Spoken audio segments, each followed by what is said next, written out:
Hello, and welcome to the Film School Snobs. I'm Alex. And I'm Jalen. And welcome back. Today we're going to be reviewing Palm Springs, the new comedy that hit Hulu. But before we do that, let's get into some movie news. We got like a decent amount of news this week, more than like the past couple months with the quarantine and all. So first things first, there's going to be a new Star Wars animated show called The Bad Batch. Spearheaded by Dave Filoni, as he's in charge of a lot of the Disney animated Star Wars stuff. It's going to be released on Disney Plus next year. Jalen, are you excited for this? Not at all, but I'm excited for the people who are excited.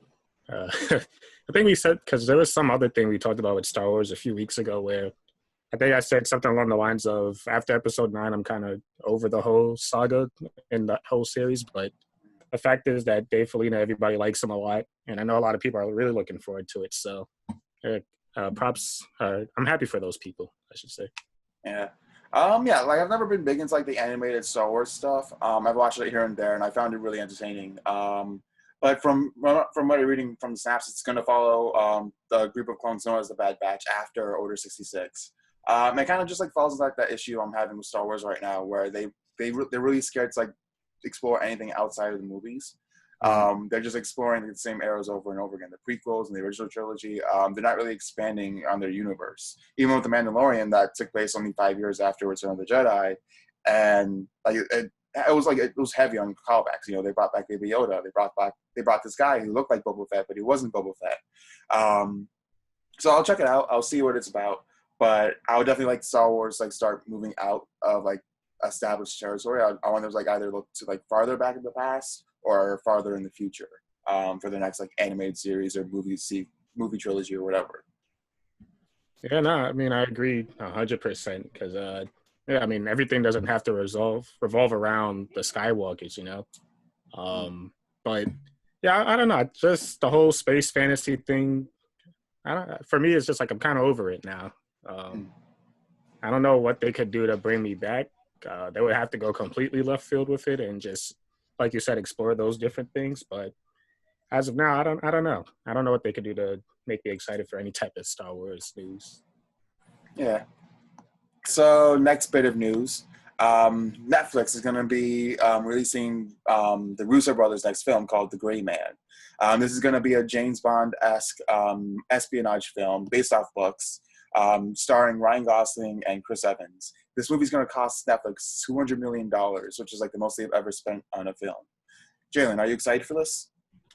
Yes, this one I am excited for. Yeah, I mean, any espionage thriller thing, I'm there for day one.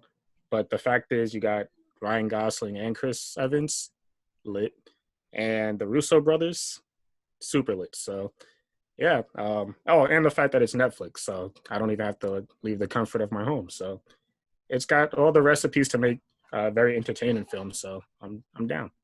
Mm-hmm. Yeah, I'm very excited. I especially want to see what the Russo brothers do after the MCU, because like they got a lot of criticisms, unjustly so, for being quote unquote bland directors. But I've actually found that their directing style is very adaptable. I mean, you see that throughout like the Captain America movies and the Avengers movies. They go from directing this like somewhat gritty espionage film. It's like, and like as each film progresses, as each film they've directed in the MCU progresses, like they've gone on to like make more bombastic superhero stuff. Right. And it just goes to show how flexible they are, and like they have some really nice shot compositions and stuff all throughout. Like Endgame, Endgame's probably their best directed film out of the 4 films they've made either Endgame or Winter Soldier. But yeah, they're very good action directors. I'm looking forward to seeing what they do outside of the MCU.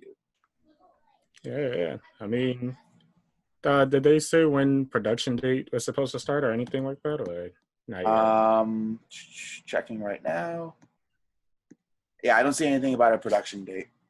Okay. Yeah, I mean, I could just go ahead and assume that it won't start anytime soon because of... oh, wait, I'm sorry. It's going to start either by late fall or early spring. Yeah, okay. Yeah, about figures. Well, fingers crossed that everything works well for this movie because I think it has, like I said, it has the recipe to just go extremely well. So exactly. Okay. This news hits close to home for me because this is based off my favorite comic series of all time. Amazon has announced the official cast for the Invincible animated series that they're going to release on Amazon Prime. Jalen, I know you haven't really read Invincible at all. I actually read it for the first time last summer. I got all three compendiums, and I finished each one in like about a week. Um, so we got Stephen Ewan as who we all know as Glenn from The Walking Dead, playing the main character Mark. Okay, so J.K. Simmons is going to play Mark's father, Omni Man. And then we also have like Seth Rogen voicing Al the alien, which is great casting.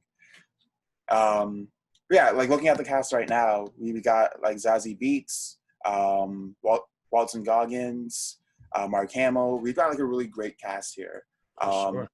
And yes, I'm very much looking forward to this. Yeah, I mean, I remember you were telling me about this series here. I've heard of it because I know Robert Kirkman, but I've never checked out that any of those issues. But from what you tell me about it, it sounds very, very good. Yeah. And yeah, like you said, the cast is stacked. And yeah, I mean, with Robert Kirkman, and you have Stephen Ewan and Carrie Payton, it's like a mini Walking Dead reunion. So I'm looking forward to seeing this one. And you said this was Amazon's Yeah, this project? is on Amazon Prime. Oh, nice, nice. So yeah. Sounds interesting. Yeah, I feel like this is something that's definitely going to appeal to people who like The Boys, Right. because this is like very much a satire of the superhero genre, satire slash deconstruction in the same vein as The Boys. Maybe, I mean, not all the superheroes in there are complete jerks. There are a couple who are, but like in terms of like capturing that campy humor with like this offbeat violence, it's such an incredible comic series because like it's like one of those. It's a big deconstruction of the superhero genre to the point where there are moments that are really funny and like they're just like poking fun at superheroes in general, and then there are moments that get like really dark and really violent that like come completely out of left field, but it works 100%.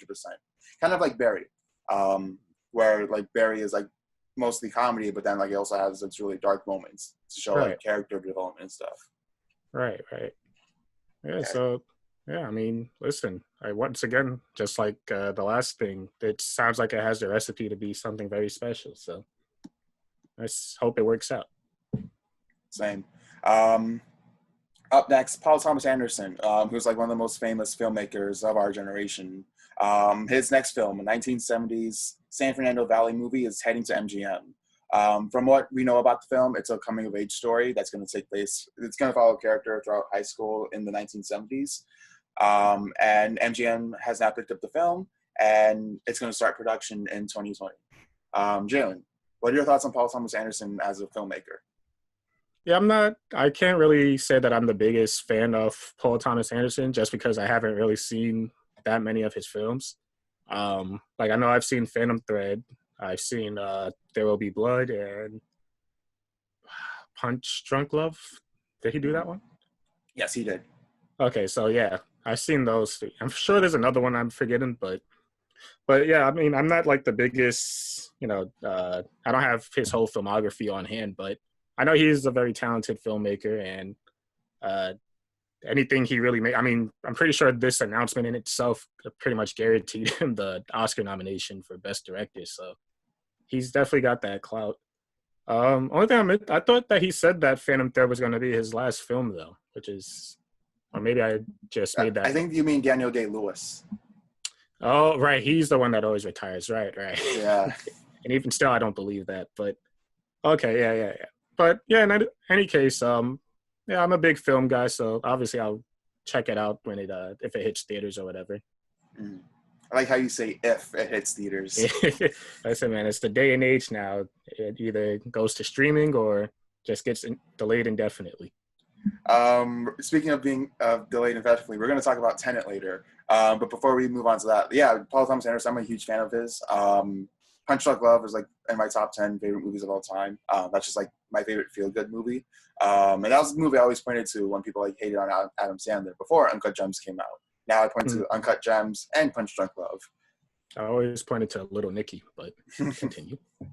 But yeah, I'm very much excited for this. I loved Phantom Thread, his last movie that came out. I've loved basically every movie of his I've seen. The only ones I haven't seen are Inherent Vice and Hard Eight. He's always has like a unique visual style. Before he was like really aping like Martin Scorsese, but then like he really like developed his own style, which is really cool and interesting. And yeah, I'm very much excited to see what he does next. Now, Jalen, cinema has been canceled for 2020 because Tenet has been delayed indefinitely. No. Oh, seen it coming though. Yeah. There's no way they're going to release this during the summer season. Nah. Even in states or countries that are handling it well, people still don't want to go back to the movie theaters. We both live Mm. in New York, and New York is handling this exceptionally well compared to the rest of the country. And Cuomo still won't open up theaters. And you and I have even talked about it, and we're not comfortable going to theaters. So this was inevitable. Hmm. And it's interesting too because I know for at least there's some Broadway theaters like very on when the pandemic first started. They took precautions like I believe they moved seats out of the theater so that way you could have that social distancing. But I don't see theaters doing that at all, and especially with the this spike that's going in with the infection rates, we're definitely not going back to the theaters anytime soon. So it's unfortunate, but listen, I mean, the movie we'll see it when it's safe to do so. You know. Yeah, and it's interesting too because they're saying that the way they're going to release this isn't going to be the traditional way, where certain countries may get it way before we do. Like Europe, the European Union has been handling this virus very well, and like they're starting to open up now. And so, for all we know, Europe might get this movie before America does, and then like there's certain states in America that if they allow their theaters to open, then they'll get the movie first before we do here in New York or over in LA, which is like New York and LA are the biggest movie markets. So it'll Mm-hmm. be interesting to see them release it literally everywhere else rather than New York and LA. See, hey, it's all you entitled Americans. This is what I go on my little tirade real quick. Who my protect my precious freedom. You can't infringe a mask on me. I need to get a haircut. Yada yada. Now we don't get Tenet. The rest of the world gets to watch it while we sit here. I mean, some of us still won't social distance because you guys are a bunch of idiots. But yeah, now we won't get Tenet either. So thank you for that. Thank you so much. Yeah. Um, yeah, I 100% agree. So all of you not wearing masks, or are listening to this, wear a mask. Keep your distance. Stay home. Yeah, I hate being home too, but try and make it work. Make a podcast with a friend. Play some video games. That's how I've been making it through this. Right, man. And it's funny to. I mean, I don't have the exact numbers for this, but it's funny that the people that are usually complaining about this are like the people in the rural areas where they have nice backyards and small towns where they couldn't actually social distance. But us New Yorkers here, where we're confined in the small cities and apartment buildings, we don't have nice backyards to go to. We're still doing our part. Why can't you guys do the same? Exactly. But such is the way of America. When all this is over, I'm going to New Zealand. Listen, I might join you on that. I can't stand these people. So let's now move on to the main topic of this week. This week we're going to be reviewing Palm Springs, which was released on Hulu about 2 weeks ago. This is a movie I haven't heard about before it came out. I haven't seen any of the trailers beforehand, and then I started hearing reviews about it, and so I figured, I'll check it out. Palm Springs follows Niles and Sarah as they're stuck in a Groundhog Day-esque time loop, where they're reliving the same day, Sarah's sister's wedding, over and over and over again for years and years on end. Jalen, what are your thoughts on this movie? Yeah, so I'm pretty much in the same boat as you, and the same boat as I was when we reviewed The Old Guard last week, where I've heard literally nothing about this movie. Well, that's not true. I've heard that there's a movie called Palm Springs and that it's on Netflix, and that The Lonely Island produced it, but I had no clue about the premise whatsoever. So once again, just like The Old Guard, I went in completely blind, having no idea what this was about. And it starts off pretty tamely. It seems like it's going to be a comedy, a drama, but then it hits that point where, oh, this is Groundhog's Day. Oh, but it's even way more interesting than that, and they do some real clever things with it. And it's a pretty short movie. It's like what, an hour and a half long, so it's definitely an easy watch. But by the end of it, it's like, yeah, no doubt this is definitely going to be, and I guess by default, but it's definitely going to be in my top 10 by the end of the year. I think so because I love this one. I really, really love this movie. Yeah, same here. I really enjoyed this one. Just like, you know, you would think like with a genre like this, with a time loop movie, like you would get like kind of sick of it, because like they've done it so many times, and yet I've Mm-hmm. never like seen a time loop movie where it's like they haven't done something inventive. And like this one continues to be really inventive. Before this, we've had like Groundhog Day, like we said, but then like Edge of Tomorrow, which is an Yep. action version of Groundhog Day. then Happy Death Day, which is like a comedy horrors version. And now we got a romantic comedy version where these two people who have like really terrible lives, they end up falling in love in this time loop, and comedy ensues. And yeah, it's just a whole lot of fun. And it's like it's really heartfelt, and it packs an emotional punch. Yeah, for sure. And I think a lot of the credit should first go to the screenplay of it. Because I think the way they set up this story is actually, I haven't seen a story set up like this in a while.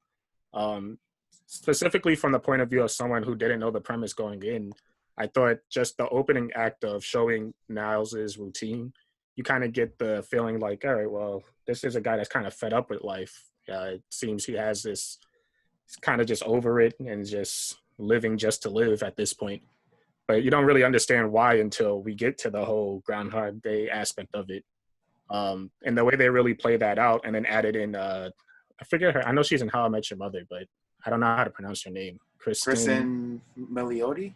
Milioni. I'll go with that. I'll just probably end up calling her the mom from How I Met Your Mother. But yeah, introducing her character into it, just that how that whole thing plays out. I thought, this is some really really nice writing here, and like I said, I haven't seen a movie do it like this in quite a while. Mm-hmm. Yeah. So from here, let's go straight into spoilers. This is your spoiler warning. We're going to start talking about Palm Springs in depth. Yeah, this is like something I definitely would have preferred watching and not like watching the trailer beforehand. Because like straight from the beginning, like you said, you can tell Niles is just like sick and tired of his life. And imagine just like going in not knowing that like this is a time loop and he's lived to say it like a thousand times, like the same scenarios over and over again. And not only that, but like he also has this rivalry with Roy, which like comes out of nowhere. All that gets shown in the trailer. Because I mean, you see like J.K. Simmons and Niles having a fun time. Yeah. So like just like there are a lot of like surprises like this film unpacks like as you go throughout the film. And it's just like we said before, it's like just like an inventive version of the time loop story. Yeah, for sure. And there's specific for me is like that moment when both Niles and Sarah, they go to the beach about to have sex, and then he gets shot with an arrow out of that. That actually made me jump. I was like, okay, I was not expecting this. What is this now? And then they have that whole funny interaction there. But then he starts crawling into the cave. I'm like, okay, wait, so is he an alien? I don't understand what's going on here. But then that's when it starts filling you in. And it's kind of cool because you can kind of look back on it and it's like, all right, a lot of this actually makes sense. This is why, he's kind of anticipating. I mean, just from that opening scene alone, you can see all the stuff he's already anticipating because he's relived this same day over and over again, thousands of times. It's like, wow, this is, yeah, I love it. And I can't really say, I mean, I guess I'll just get my little negatives out the way. For me, I like J.K. Simmons' character as Roy. I thought he had a pretty funny story, just pretty much how Now screwed him over. I don't know if he was really necessary for this story, though. What do you think? I think he serves as like a fun like B-side character. I guess I could get your criticisms for him not being necessary, but he does like add a lot of like really good humor, and he also comes in at a point and like when Niles is like going through his arc of when he's like really accepts Sarah as like a partner throughout like the mundanity of the time loop, and like he's the one who sits him down and tells him like who helps him like progress through this arc. Yeah, no, okay, I could definitely agree with that because, yeah, I do see like a character that's also in this time loop with Niles and Sarah. It was definitely necessary just for Niles to Niles and Sarah to both have that full arc. But I don't know. I felt like because he's honestly at the end of the day, he's in it for like maybe 3 scenes or so, and none of them to me were really that impactful. So I guess at the end of the day, I'm just saying I wish J.K. Simmons was in this movie more, but. I mean, it wasn't enough for me to like actually sit there and be like, oh no, this movie's trash now because of it. But yeah. Yeah, it's interesting too because one of the things you can say about like the time loop type movie is that it kind of serves as like a metaphor for daily life, where some people may feel like, I mean, even in the quarantine, or you feel like every single day is the same as the last, so you're not doing anything interesting or exciting, or just like you're just like really disappointed with the way your life turns out. And that can be said about Niles and Sarah's characters, because Niles has a girlfriend who cheats on him constantly. And then Sarah also is like having an affair with her sister's fiance. Mm, And every morning they wake up and they live with this like mistake. They live with like the awfulness, these awful things in their lives, like over and over and over again. They have to live with these mistakes, and yeah. this isn't something that they can escape because of the time loop. And it meditates on that in a really interesting way. Yeah, no, for sure. And I love that about this film too. Is just yeah, like you said, they had to relive like the lowest point of their life every single day. And it's like I can't imagine. I mean, I don't know if I've ever had that lowest point of my life just yet, but I can't imagine having to like relive that for the rest of eternity. Um, and I want to go back to the Old Guard too. I started talking about that a bit, but I feel like both movies, this and the Old Guard, they both play around with the idea of immortality and pretty cool and unique concepts. Just the idea where before these movies came out, I've always had just a thought like, man, being immortal might be pretty cool, man. I mean, who doesn't want to live forever? But you kind of see like the negative implications of it. Like, well, no, it sucks. It gets very mundane very quickly. Your life doesn't progress anywhere. You're stuck at the same spot you were thousands of days or years ago. So there's really no nice thing about being immortal. Is what these past 2 weeks have taught me. Yeah. Well, I think the other interesting thing too about those two movies is that Ogard has that scene which we discussed in the last episode where the two are they boyfriends, lovers? I don't know, because like they're immortal and apparently it's like they're more than just boyfriends. Hmm.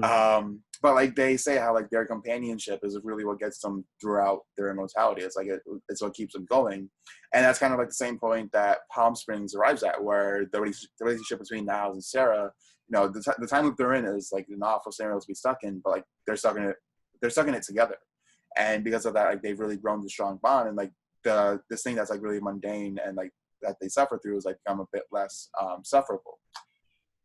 Yeah, no, for sure. And it's funny too because William Dafoe and Robert Pattinson they couldn't even be stuck on a lighthouse for like a couple of days before they try to kill each other.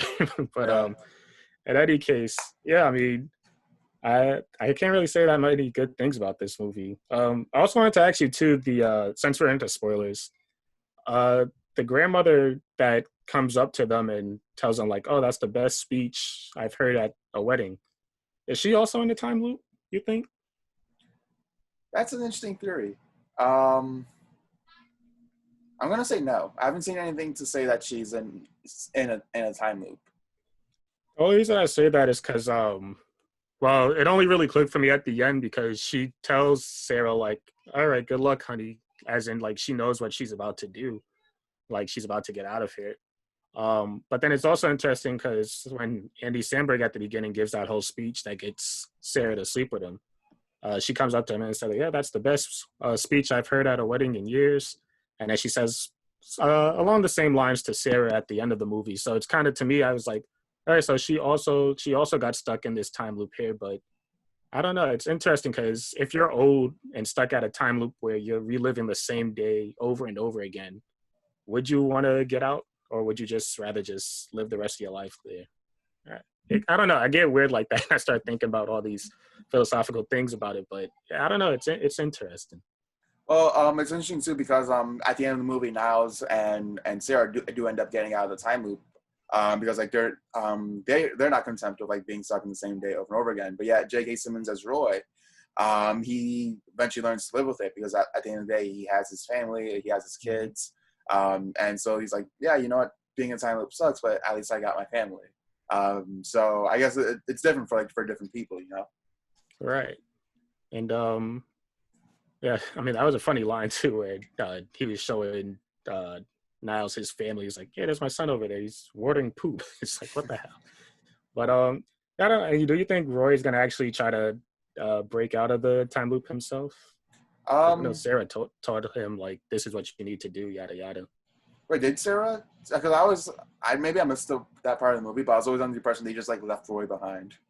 Well, they did, but remember, like when before she left to the cave, she called somebody and said, "I hope you get this message," yada yada. And then in the end credit scene, I don't know if you saw Wait, there's that an end scene. credit scene. Yeah, well, at the end credit scene, Roy comes back to the wedding, and then he tries to talk to Niles, but Niles is like, "Oh, I don't know who you are, man." He's like, "Oh wow, your girlfriend was right. It worked." And then it just cuts there. Interesting. I gotta go back and check out that end credit scene. But I assume he would. 'Cause I gotta imagine watching a kid water poop every day is pretty boring. But like I think just like the message he derived from being in that time loop was to like stick close with your family, and like that's like or like that companionship is really what's important in life, Right. whether in your time loop or not. Yep. I definitely agree with that. I think one of the other interesting things that like this movie plays with in terms of like the time loop is that like because they're living forever, Sarah just becomes like a gets like a PhD basically in physics. She spends like days, like maybe like in the span of the movie is like months or years. Like she spends all that time learning physics to get out of the time loop. So just like imagine like having that infinite loop. Like imagine what you could learn or what you could like master. Yeah, no, for sure. I mean, you relate this movie to the quarantine. It makes me feel bad. All I did was platinum The Last of Us, so I'm definitely behind on her on that. But no, it was funny. Out of nowhere, she just starts learning quantum physics. It's like, all right, well, I know how to break out of here now. It's like, oh, okay, cool. It's interesting too. You bring up the quarantine because like I feel like this is like the perfect movie for the quarantine era, Mm, where like I said, like it feels like every day is like the same day, you know, yep. where nothing significant really happens in anyone's life because of the quarantine, because we can't go out much, and because of that, like, I feel like especially since this is on streaming services, like this is something that's gonna relate to a lot of people because they're living the same day over and over again. Wake up, watch TV, go to bed. Some people can't go to work, some people, yeah, and even like me, I am an essential worker, but even then, like I still feel that like mundanity and that time loop because I'm not doing like anything else, you know. Yeah, for sure. And just the days they just start blending together, you kind of just lose track of time. Mm. Honestly, a couple of days ago, I kind of forgot that. Oh yeah, we did have the Fourth of July. That's interesting. But I mean, that's what happens these days.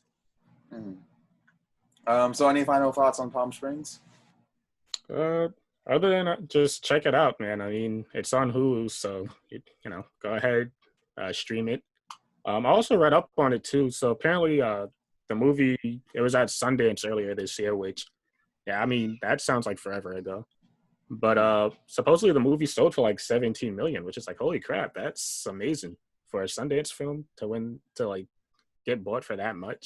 Yeah, and from what I hear, this is like one of Hulu's like most highly streamed movies, especially with the Yeah, quarantine going on, everybody being stuck at home. So they definitely got their money's worth. yeah, for sure.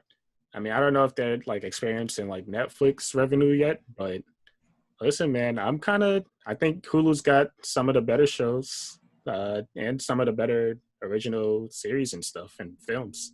Mm. But Yeah, that's just my opinion. yeah. Palm Springs has got to be like one of the best movies to come out this year, considering. I mean, there aren't a whole lot of movies, but even if there were, this would definitely be like somewhere in like my top 15 or so. Mm, I can't recommend this movie highly enough. If you just want a really good laugh, like with some really good emotional beats, definitely check this one out. yeah. Well, since we brought up favorite movies of the year, just really quickly off the top of your head, what are like your top films so far, the halfway year this year? Okay. My number one is tied either between like The Invisible Man and The Five Bloods. Mm, Those are definitely like, the two best ones to come out. Like the Invisible Man is just like really inventive, like horror slash thriller flick. And The Five Bloods, it's Spike Lee joint. How can you not love it? yeah, Birds of Prey, which like a lot of people hate on. I think it's really good. It's really entertaining. Bit messy, but like it makes up for like how creative it is. yeah. And what else came out? Probably Onward. You know, I mean, in a normal year, it wouldn't like crack like a top 20 maybe, but it was a really good. Had its emotional moments. Mm. Yeah, I mean it's interesting because yeah, I mean all this I'm assuming it's by default because we've only had well at least I've only seen like 10 films this year so far. So um, but yeah, I mean I guess my list would kind of be similar. The Five Bloods would definitely be my favorite one. Then it would be this Palm Springs. Then yeah, this is where it's like the real by default because I'm putting Bad Boys for Life on there. Thought that movie was hilarious. And then yeah, probably Onward. Yeah. Uh, Okay, so I'm looking at my Letterboxd 2020 ranking right now. I've only seen 7 films. This is like the only year where I haven't seen like a bad release. Again, there are a lot of movies that skipped on like earlier this year. 17 Sonic, which I hear like some good oh things, yeah, some bad things. forgot I saw that. Yeah. Right now I have like Palm Springs at number 4. It's like right above Onward. And like underneath Birds of Prey. Um, and so far, the Old Guard is the worst movie I've seen of 2020. And that movie's not even all that bad either, kind of think Yeah, about it. yeah. Yeah. They even have like Netflix releases I haven't seen yet. I haven't seen Extraction yet, which like was a big talking point Man. back in like March. Yeah. So I started that film and I was into it, but then I don't know what happened. I just said, you know what? I'll watch this another time. And since March I haven't went back to it. I don't know what. Mhm. But so far, I mean, from what I remember, it wasn't bad at all. It's kind of like the old guard. It's a generic action for the B movie. Yeah. So from there, let's talk about what we've been watching this week. Jalen, have you seen anything interesting? Yeah, I have. You gotta laugh at me, but I mean, we're in quarantine. I felt bad because I haven't been able to take the kids to the movies since Onward came out. Um, so I saw HBO Max had the Scoob release on there, Mhm. and I wish I had a bottle of alcohol with me right now so the kids could do this. But Jesus Christ, man! I mean, it's a kids' film, so I'm not gonna be the ones like, harf. It's terrible. I like crappy kids' movies when I was a kid, so I could relate. But I feel something with this generation where a lot of these movie studios feel the need to go out of their way to relate to kids, just in terms of like, well, the terms of language that they use. And there's a line in here where Velma's like, "Oh, all this toxic masculinity." It's like, all right, man, what? Come on, like that. It felt so unnecessary and shoehorned. Um, but pretty much, I'm going on a tirade. Pretty much the premise of this is that the Scooby Doo mystery gang or whatever, they uh trying to start their own business or whatever. But then Scooby and Shaggy, they get trapped away into this adventure to take down Dick Dastardly, and they join forces with Blue Falcon and their gang. And pretty much the whole concept was to mesh together all those old school Hanna-Barbera cartoons. This is like way before my time period, but I used to watch these shows on Boomerang when I was younger. So, you got Dick Dastardly, Blue Falcon, Captain Caveman's in here. Surprisingly, there was no Flintstones or Jetsons or Yogi Bear or any of those guys. I was kind of disappointed by that, but for the most part, I mean, the way they incorporate a lot of these Hanna-Barbera characters, I thought it was pretty cool. But yeah, I mean, it's one of those cartoon movies that you've seen thousands of times before. It's nothing interesting, nothing funny, at least for my taste. But then again, my little brothers, they didn't really seem all that into it. I haven't thought about doing a kids review with them yet for this. I might, but off the rip, my little brother, after the movie finished, he's like, "Yeah, I give that a like 6." I was like, "Oh, okay, fine." Um, I think they kind of pushed that PG rating too, just because I think they know their audience. Like, there's a joke in here where Dick Dastardly is arguing with Scooby of his name, with how to pronounce his name, and then he just keeps screaming, "I'm a Dick with a D, Dick." And that had my little brothers cracking up, and then my dad walked by like, "What the hell are you guys watching?" But I mean, it's jokes like that. It's very juvenile, but listen, I'm an immature kid, so I could get a laugh out of that every now and then. Um, The only scene I've seen from that movie is the Simon Cowell one where they start singing like, "A Star Is Born." What's the song? "Shallow." oh yeah, that was unnecessary too, but I mean, I guess it's just Warner Brothers. They own the rights for that, so they could do what they want. Mm. Um, yeah, I mean, nothing really too remarkable about this film. Even the voice cast is interesting choices. Like Will Forte played Shaggy. I know a lot of people said that Matthew, how do you pronounce the name, Lillard or Lilliard? He I'm not played sure. he played Shaggy in like those live action ones that was written by James Gunn. But I think it's like he has the perfect voice for Shaggy, so I don't know why they didn't just get him. But even besides that, like you got Mark Wahlberg, who sounds like Ryan Reynolds for some reason. He plays the Blue Falcon. Wait, Uh, Mark Wahlberg is in this movie? that's what I said. I didn't the whole movie. I didn't even know it. I thought it was Ryan Reynolds the whole time until the credits showed. I was like, what the hell? Um, but yeah, Zach Efron plays as Fred. Gina Rodriguez, and Amanda Seyfried's in this. It's like you got a cool, very notable cast, but it's just like, okay. I mean, it's not like they added anything to it. And I mean, listen, I watch a lot of uh, cartoon studio films over the past couple years. I know the trick is not to hire voice actors. You hire very famous actors to you can market them and promote them to get parents to come and see them with their kids. But it's at a point now where it's just like, why do you have these people in here for no? It's whatever. I don't. At the end of the day, it's a Scooby Doo film that I don't even think is as good as the original live action movie that came out when I was a kid, and I don't even like that movie either. But it's on HBO Max, and I didn't have to pay for it, so I'm not complaining that much. So yeah, that's my little rant on Scoob with an exclamation mark, by the way. Don't forget that. Yeah, that's that. Have you seen anything else this week? No, after Scoob, I was just like, you know what? I'll take a break from films and stuff. But I did actually get Ghost of Tsushima, which we might do a. I know we were talking about doing a spoiler cast for that, but that might be somewhere down the line because, yeah, It's big. yeah, man, I'm I think I'm like around, I'd say like 15 hours into the game, and I just reached Act Two like last night, which is kind of crazy. Yeah, the game, it's very expansive. I know what you were saying about was Horizon Zero Dawn, where you said that the game felt overwhelming. For me, this game, I definitely feel that overwhelmingness. It's just so much to do. I'll be on my way to a mission destination, but then a fox will pop up on my map and it's like, all right, well, I guess I got to follow this guy now. He's going to lead me to some secret.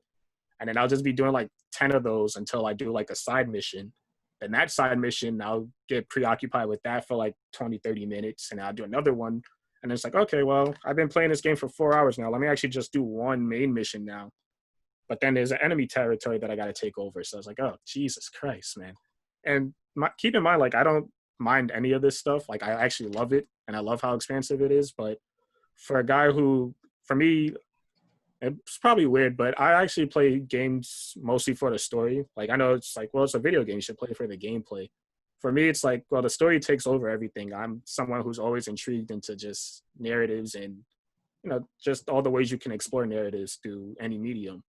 And for the past couple of years, video games have been a great platform for those expansive narratives. But I don't know, with this one, it's just like, I don't know if it's because the story isn't grabbing me automatically, but I just don't really have any interest of continuing the story. I just want to do all the side stuff instead. But yeah, I mean, so far, 15 hours in, this is definitely like a top 5 for PS4.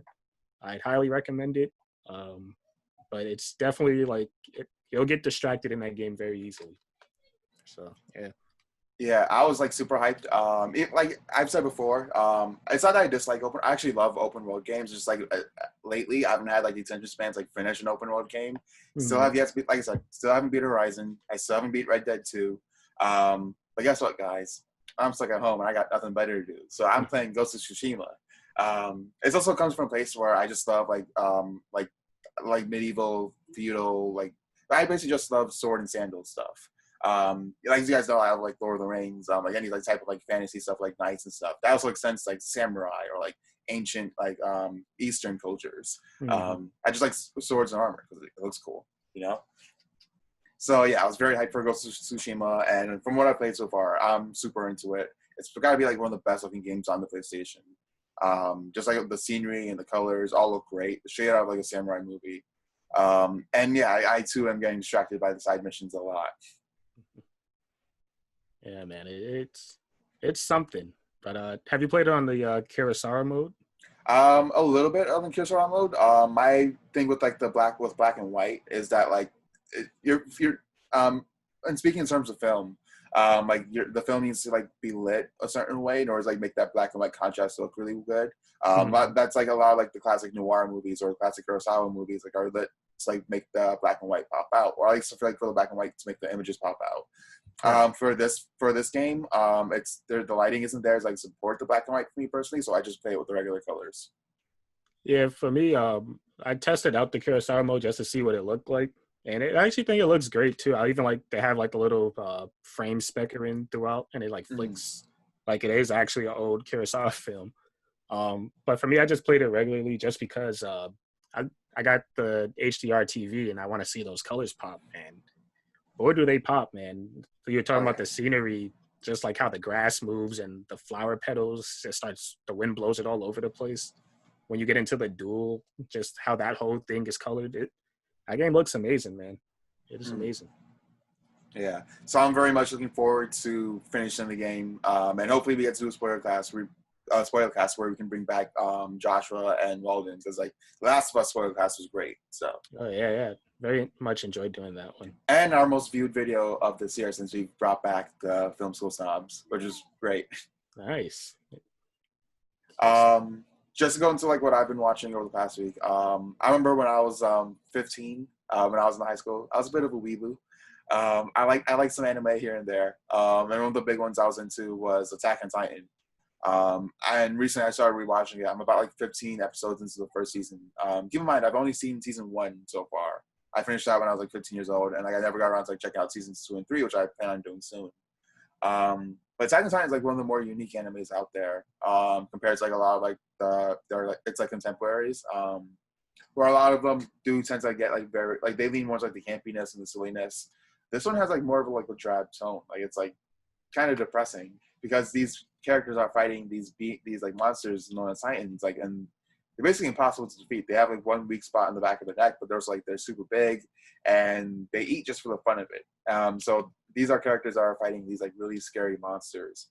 And the tone of the anime just like perfectly captures like how like they feel like they've lost all hope. The animation is beautiful. Like every single frame looks like a painting.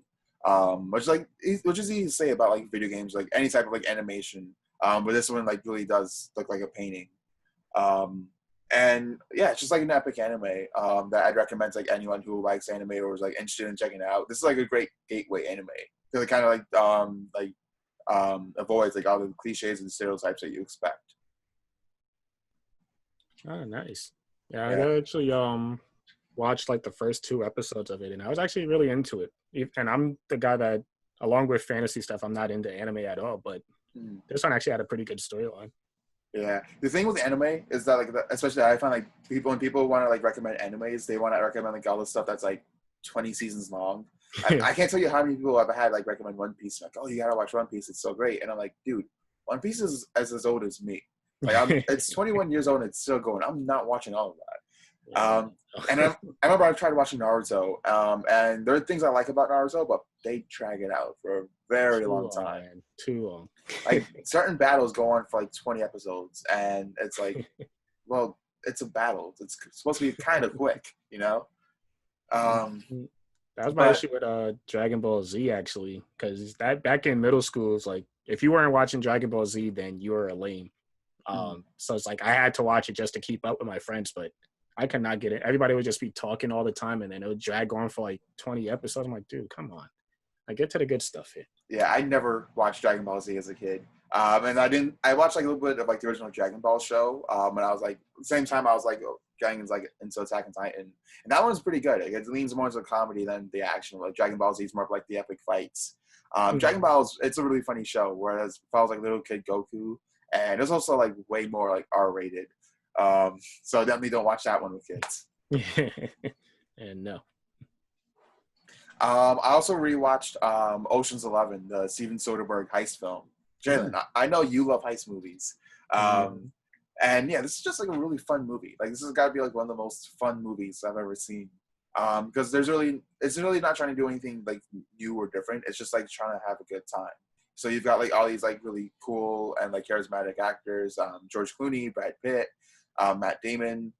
And it's all just about cool dudes pulling off this really cool heist, and like they show you how like they plan it out, how it's executed, and it's just a really fun film. There's not a lot I can say about it. It's just like it follows the heist formula, but not in a way that's like kind of like derivative or boring, just like in a way that's really fun.